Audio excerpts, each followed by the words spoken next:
맞아 뒤질 만한 책이야. 맞아 뒤져. 내가 너를 그렇게 안 키웠다 그러면서. 조카들 안녕.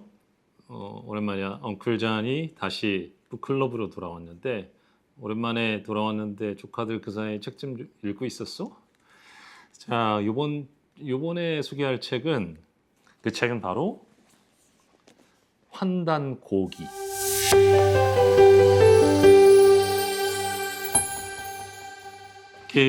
이 환단고기가 얼마나 황당한 책이냐면은 이게 여기 나와 이제 신시 역대기 54페이지 나오는데 읽어볼게. 배달은 환웅이 정한 나라 이름이다. 그 도읍을 신시라 하며 나중에 청구국으로 옮겼다. 18세에 걸쳐 햇수로 1565년간 이어졌다.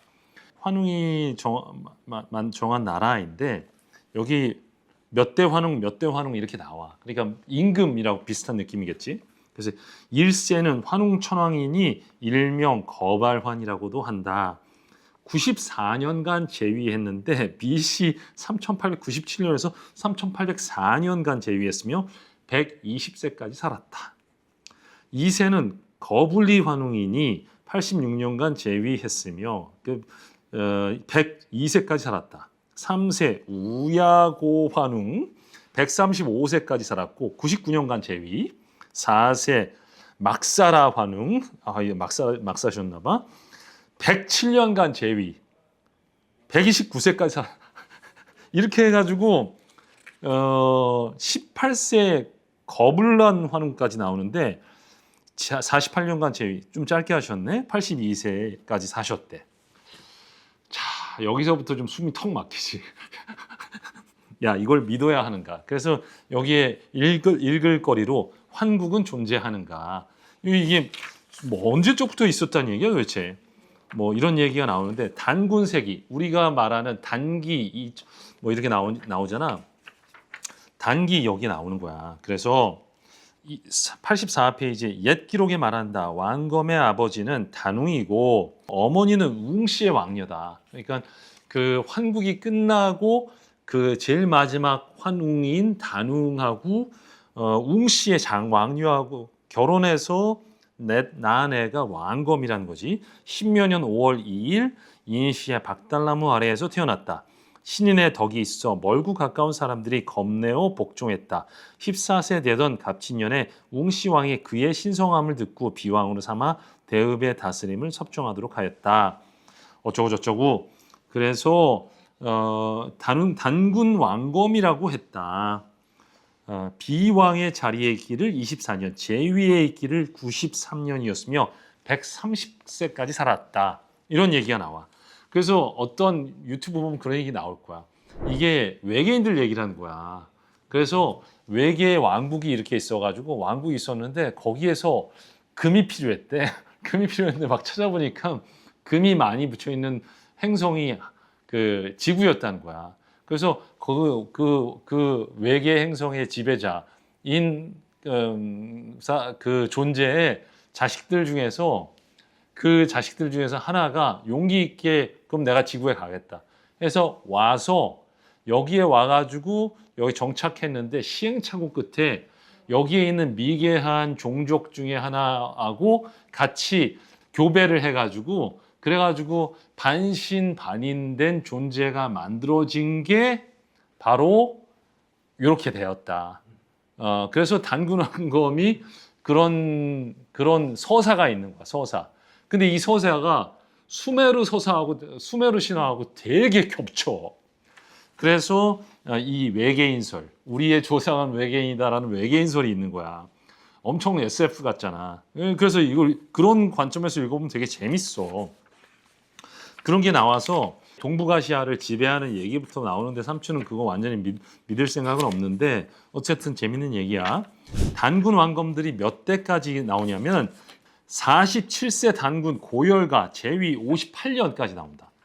와, 대박이지. 그래서 제위 원년이 병인년인데 BC 295년이야. 이게 다 역사책으로 하는데 아까 전에 환웅들 그런 것보다는 훨씬 더 인간적이야. 옛날에 외계인들의 약발이 좀 떨어졌나 봐. 이 단군 왕검 중에서 3세 단군 가륵 제위 45년인데 기해년인데 BC 2182년이야. BC 2182년. 상상해봐. 그럼 몇 년도? 4000년도 전에 이 단군왕검 3세 단군 가륵이 뭘 했냐면 놀라지 마. 한글을 창제했대. 한글을 창제. 와, 나 막 머리가 어지러지더라고. 머리가 어지러지래. 와, 3세 단군 4몇천 년 전에 나는 세종대왕이 한글 창제한 줄 알았거든. 근데 이 단군왕검이 창제를 한 거야. 그래가지고 세종대왕은 그걸 좀 다듬었대. 다듬은 정도라는. 이걸 어떻게 해야 되냐 도대체. 근데 막 한글이잖아.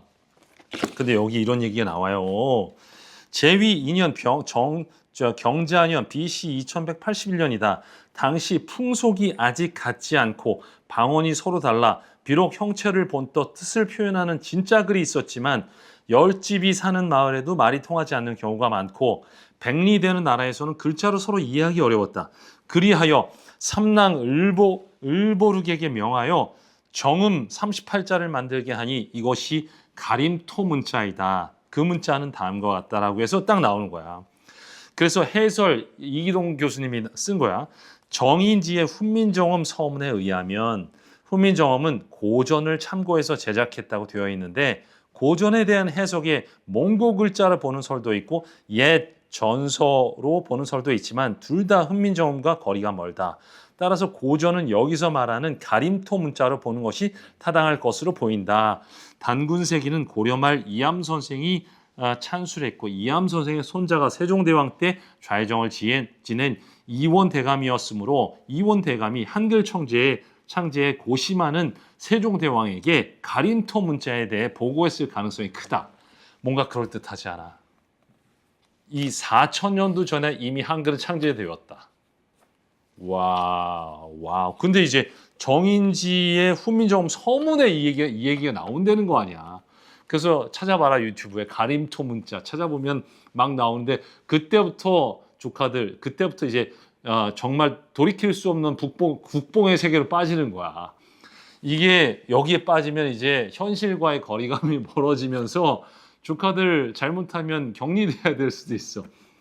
그래서 이거는 충분히 조카들이 이거는 약간 좀 구라일 수 있다라는 가능성을 가지고 보기 바래. 삼촌 그래도 성균관대학교 동양철학과 박사과정을 했던 사람이야. 아직 논문 안 썼어. 그러니까 박사라고 얘기하면 안 돼.